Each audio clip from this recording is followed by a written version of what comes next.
बिस्मिल्लाहिर्रहमानिर्रहीम अल्हम्दुलिल्लाहि नहमदुहु व नुसल्ली अला रसूलिहिल करीम अम्मा बाद क़ाला तबारक व तआला फ़ी कलामिहिल मजीद वल फ़ुरक़ानिहिल हमीद औज़ु बिल्लाहि मिनश शैतानिर रजीम बिस्मिल्लाहिर्रहमानिर्रहीम इन्ना नहनु नज़्ज़लना ज़िक्रा इन्ना लहु लहाफ़िज़ून वक़ाला तबारक व तआला बिमिस्लिहि फी मौज़िन आख़र। আল্লাহ পাকের লাখো লাখো শুকরিয়া যে মহান করুণাময় আল্লাহ পাক আজকে এই পবিত্র দোয়ার মজলিসে বেশ কিছু সংখ্যক ঈমানদার মানুষকে হাজির হওয়ার তৌফিক নসিব করেছেন। সবাই বলে আলহামদুলিল্লাহ। তারপরে রাসূল পাক সাল্লাল্লাহু আলাইহি ওয়াসাল্লামের উপরে বর্ষিত হোক শত কোটি দুরূদ ও সালাম। সবাই বলে আল্লাহুম্মা আমিন। আমার পূর্বে আমার যে বন্ধু আপনাদের সম্মুখে অল্প কথার মধ্যে খুবই দামি হাদিসকে সামনে রেখে কথা তুলে ধরেছেন, আমিও আবেদন করছি এই কথাগুলোর উপরে গুছিয়ে আমাদের সবাইকে যেন আমল করার যোগ্যতা তৌফিক নসিব করেন। বলুন আল্লাহুম্মা আমিন। ইনি আমার বন্ধু, বেলডাঙ্গা জৌলডিয়া মাদ্রাসা নাম শুনেছেন আপনারা? ওই মাদ্রাসার দীর্ঘদিনের প্রধান শিক্ষক। বর্তমানে উনি সারগাছি বিশাল বড় মাদ্রাসা, এলাকাটা বেদাতি এলাকা। সেই এলাকার বুকে মুফতি মনিরুল ইসলাম সাহেব রহমতুল্লাহ আলাই, উনি সেই মাদ্রাসার একদিক দিয়ে প্রতিষ্ঠা নাই, কিন্তু দর্শে হাদিসের প্রতিষ্ঠাতা বললে অবশ্যই এটা ভুল হবে না। ইন্তেকাল করেছেন। সেই মাদ্রাসার উনি প্রধান শিক্ষক এবং একজন ভালো মুহাদ্দিস, বুখারীরও কিছু অংশ উনি পড়ান। এটা হচ্ছে ওনার ছোট পরিচয়। আমার পিছনে যিনি বসে আছেন জৌলডিয়া মাদ্রাসা দীর্ঘ 34-35 বছরকার শাইখুল হাদিস, বুখারীর উস্তাদ, আমাদের নদিয়াতে অনেকবার এসেছেন, খুব বিচক্ষণ আলেম। উনি আজকে হাদিসের শেষ হাদিসটা দর্শ উনি আপনাদের সম্মুখে দেবেন। দর্শ দেবেন তো মেয়েদের, যারা বুখারী পড়েছেন, এবছরে পড়েছে, তাদের দর্শ দেবেন। তা আজকে ওই হাদিসটা উনি আপনাদের সম্মুখে যেমন পারেন, যেটুকু সময় হয় সেই সময়ের মতো উনি যেটুকু পারেন বলবেন। আমি বলতাম না, তবে দুটো কথা একটু বলছি, আমার একটা অভিজ্ঞতার কথা বলছি। আমাকে আপনারা সকলেই চেনেন। দীর্ঘ 38 বছর 39 বছর আমি খোশবাগে খেদমত করেছি।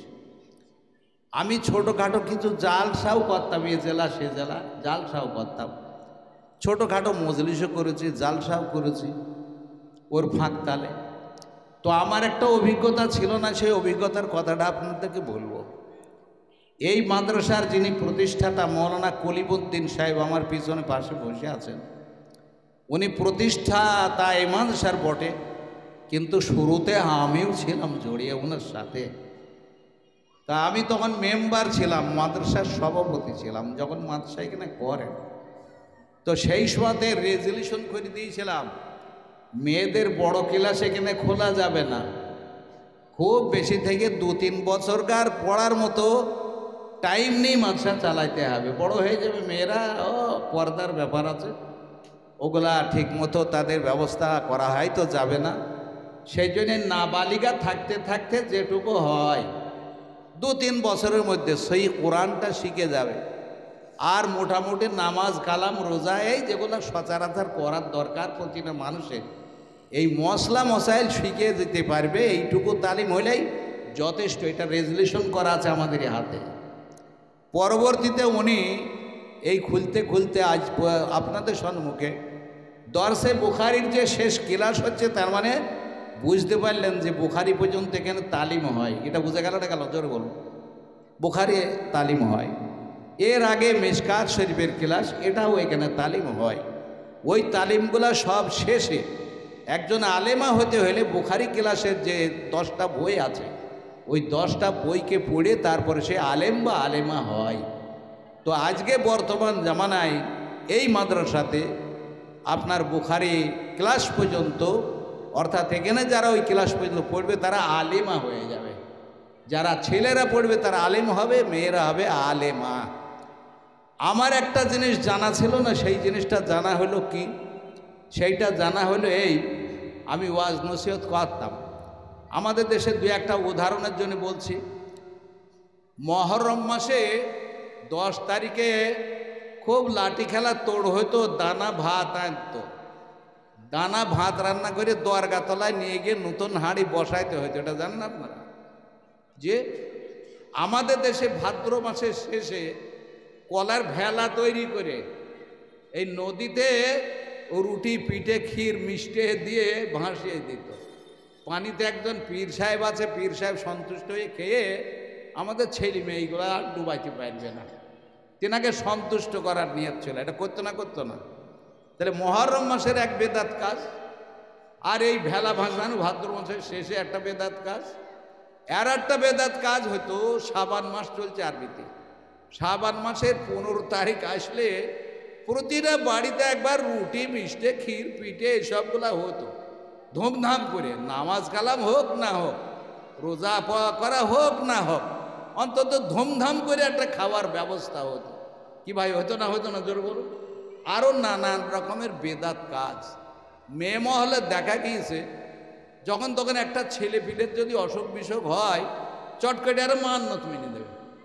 100টা লোক যদি মান্নত মেনে থাকে, তা খুঁজে মনে হয় একটা পুরুষ পাবেন না যারা মান্নত মানে। দেখবেন 100% লোক মান্নত মেনেছে, সব মেয়ে ছেলে। খালা মেনেছে নাই, নানি মেনেছে নাই, দাদি নাই, মা নাই, ফুবু, কেউ মেনে ফেলেছে, তারা সব মেয়েই ছেলে। কথাটা বুঝতে পারছেন ভালো করে?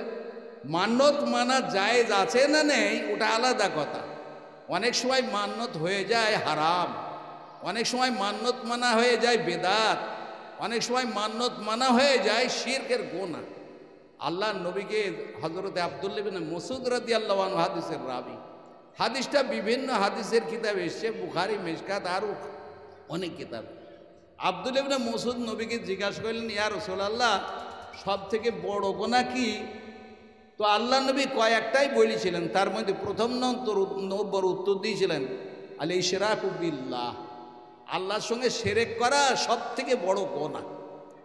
আর এক জায়গায় নবী পাক সাল্লাল্লাহু আলাইহি ওয়াসাল্লাম ইরশাদ করেছেন, কোনো জিনিসে ঈমান নষ্ট হয় না, শিরকে ঈমান নষ্ট হয়ে যায়। কিসে ঈমান নষ্ট হয়ে যায়?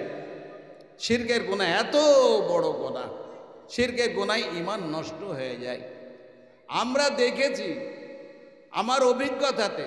আবার একদিন মৌলানা শওকত সাহেব মাদ্দাদিল্লাহ আলী, একজন প্রসিদ্ধ বিখ্যাত পশ্চিম বাংলার বক্তা, আমরা সবাই তার বক্তৃতা শুনতে ভালোবাসি। উনি একদিন শোনাচ্ছেন, হাসতে হাসতে বলছেন, আরে বাবা, মান্যতে এমন জিনিস, কেউ জোশে পড়ে হুঁশ হারিয়ে বলে ফেলে যে আল্লাহ একটা সন্তান দাও, ও প্রথমে যে হাঁকবে ওটা আমি খেয়ে ফেলব।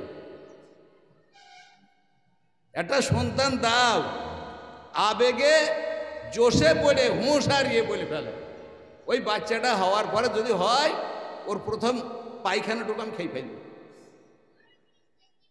জায়েজ না জায়েজ যত জানে না, পায়খানা হারাম ওটাও জানে না, এ মানবটা মানা চলবে কি জানে না, অনেক ফতোয়া জিজ্ঞাসা করে। সেদিন একটা লোক বলছে, মৌলানা সাহেব আমার ছেলে হয়নি, অনেক দিন বলি ছেলে হয়নি, তা বলিলাম যদি একটা ছেলে দেয় মানিক পীরের গান দেবো। ওদের বিশ্বাস মানিক পীর নাকি ছেলে দেয়, মানিক পীরের যদি গান দেওয়া যায় তা তার ছেলে হবে, এরকম আকিদা। পুরুষদের আকিদা এসব নেই, তবে মেয়েদের ছাড়া পুরুষরা থাকতে পারে না তো, আর মেয়েরা কন্ট্রোল করলে পারে, পুরুষদের ছাড়াইতেও পারে না, পুরুষরা ছাড়াইতেও পারে না, ওদের কবজায় থাকতে হয় আমাদের সব পুরুষদের। কথাটা ঠিক না বললাম না ভুল বললাম? আমরা সবাই মেয়ে ছেলেদের কবজায়। তো আমার এই জিনিসটা, আবার মানুষ মরে গেলে 40 দিন পালন হইতো আগে, জানেন আপনারা? 4 দিন পালন হইতো জানেন আপনারা? 11 দিন পালন হইতো জানেন? 40 বাইর করতে হইতো, কাকে বাইর করতে ওটা আমাদের কিন্তু জানা নেই। 40 পালন করতে হইতো, 40 এখনো আছে। এত জালসা করতাম, মহফিল করতাম, বলতাম, ছেলেদের পড়াতাম, ওয়াজ নসিহত করা হতো। শিরক বেদাতের সঙ্গে অনেক বলেছি, অনেক কথা বলেছি, ছাড়ানো সম্ভব হয় না। আমি ওয়াজ করে করে আমি দেখছি আমার বাড়িতে এসে ওইগুলা হয়েছে, বেদাত কাজগুলা হচ্ছে, আমার বাড়িতে শিরক কাজগুলা হচ্ছে, সব আশ্রয়। মেয়ে ছেলেরা হচ্ছে শিরকের জন্মদাতা, মেয়ে ছেলেরা হচ্ছে শিরকের আঁতুর ঘর, আঁতুর ঘর। এই অভাবটা পূরণ হবে কিসে? রাস্তা খুঁজে পেতাম না। মাদ্রাসায় যখন আসলাম বুঝতে পারলাম এইবার রাস্তা খুঁজে পাওয়া গিয়েছে। শিরকে বেদাতকে উচ্ছেদ করার মতো রাস্তা খুঁজে পাওয়া গিয়েছে। আল্লাহ নবী বলেছেন, মান ওয়াক্কারা সাহিবা বেদাতিন ফাকাদ আনা আলা হাদামিল ইসলাম। বেদাত কাজের, বেদাত করনেওয়ালা মানুষদের যারা সম্মান দেয়, তারা ইসলামকে ধ্বংস করার ব্যবস্থা করে। বেদাতের প্রশ্রয় দেওয়া ঠিক, জোরে বলুন। নবী বলছেন ধ্বংস করা, ইসলামকে ধ্বংস করে দেয়। শিরক করলে ঈমান নষ্ট হয়ে যায়। আর এরাই ছিল শিরকের জন্মদাতার, এরাই ছিল শিরকের হচ্ছে আঁতুর ঘর। এটা ছিল মাদ্রাসায় আসার পরে বুঝে এসেছে আমার, না মাদ্রাসাগুলোতে দাওরা হওয়া দরকার, মাদ্রাসাতে হাদিসের দর্শ দেওয়ার দরকার, মাদ্রাসাতে আল্লাহ পাকের কালামের সুন্দর উন্নত মানের তাফসীর পড়ার দরকার। এটা আমার বুঝে এসেছে, অভিজ্ঞতার কথাটা আপনাদেরকে আমি শোনাচ্ছি। আমার কাছে যারা আছে ওনারা অনেক অভিজ্ঞ মানুষ, আমার অভিজ্ঞতা কিন্তু কম নাই, আর বয়সটাও আমার মোটামুটি, এরা যারা আছে ওই আমার থেকে বয়স্ক লোক নেই। এ বাইজিদ সাহেব যা বললেন আমার আগে, ও আবার একটু ছোটই হবে মনে হয়। ওনাকে আমি এখনো তুমি হয়তো বলতে ভাল লাগে না, ও তুই বল, এ বাইজিদ সাহেব কিন্তু বড় আলেম, বড় মাদ্রাসায় থাকে। তো এর ঘটনা এখন বুঝে এসছে এইটা, মেয়েদের যদি আল্লাহর নবীর কালাম শুনিয়ে বলা যায় মা এটা শিরক, এটা বেদাত, এগুলা জায়েজ নয়, না জায়েজ, এগুলা করে হারাম, এগুলা জান্নাতের রাস্তা নয়, জাহান্নামের রাস্তা। এই মেয়েদের যদি নলেজে ঢুকিয়ে দেওয়া যায়, তো এদের দ্বারাতে কিন্তু মেয়ে মহলে সাড়া পড়ে যাবে। এই বেদাত কাজগুলা, শিরকের আমলগুলা এদের দ্বারাতে উচ্ছেদ করা সহজে সম্ভব হবে। কথাটা বুঝতে পেরেছেন আমার? সেই জন্য এটা বুঝে এসেছি। আমি আর লম্বা বলবো না, অনেক কথা বলার ছিল, বলতাম, টাইম খুব অল্প, যার জন্য তাও একটু বেশিই বলা হয়ে গেল। মেয়েদের ছুটি হয়ে যাবে আজকে। আমার মা বোনদেরকে আমি অবশ্যই এ কথাটা বলবো যে মা তোমরা শিখছো, শিখার উদ্দেশ্য হচ্ছে তিনটে। আমি ভালো করে শিখবো, নিখুঁত শিখবো, সঠিক শিখবো, সঠিকটা আমি নিজে সঠিকভাবে মানব, আমল করব। আর 3 নম্বর কাজ হচ্ছে আমার শিখা, 3 নম্বর আমল হচ্ছে অপরের কাছে সঠিকটা পৌঁছে দেবো। জোরে বলুন আলহামদুলিল্লাহ। তা মেয়েদের বারবার বলেছি মা আমরা শিখছি, শিখার উদ্দেশ্য মকসুদ 3টে। নিজে ভালো করে নিখুঁতভাবে শিখা। 2 নম্বর, নিখুঁতভাবে যেমন শিখলাম ওই মতো জীবন যাপন করা, আমল করা, বাস্তবে কাজে পরিণত করা। আর 3 নম্বর, চুপ বুঝে বসে না থাকা, না বলে চুপ করে থাকা নাই। ইলমের হক আদায় হলো না, শিখলাম, আমল করলাম, পূর্ণ হবে যখন অপরের কাছে পৌঁছাবো সঠিকভাবে। তাহলে মেয়েদের এগুলা বলার উদ্দেশ্য হচ্ছে তারা এগুলা পড়বে, হাদিসগুলা পড়বে, চুপ করে থাকবে না, আমল করে চলবে, বেদাত শিরকে থেকে নিজেরা বেঁচে থাকবে।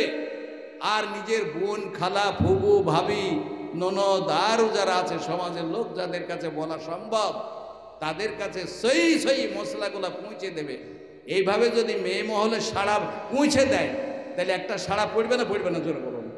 আমরা তো বড় বড় আলেমদের কাছে অনেক শিরক বিদআতের কথা শুনি, আমরা করতেও হয়তো চাইনি। এই যে মান্যতের কথা বললাম, 100টা মান্যত মানলে একটা লোক পুরুষ মান্যত মেনেছে, আপনি বের করতে পারবেন না খুঁজে।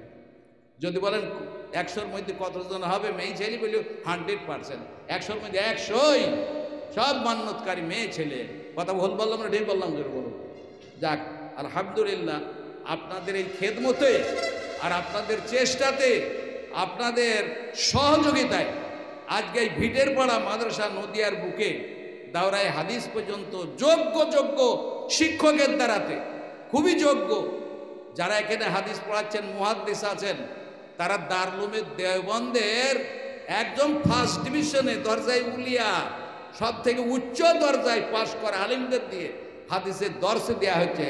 জোরে বলুন আলহামদুলিল্লাহ।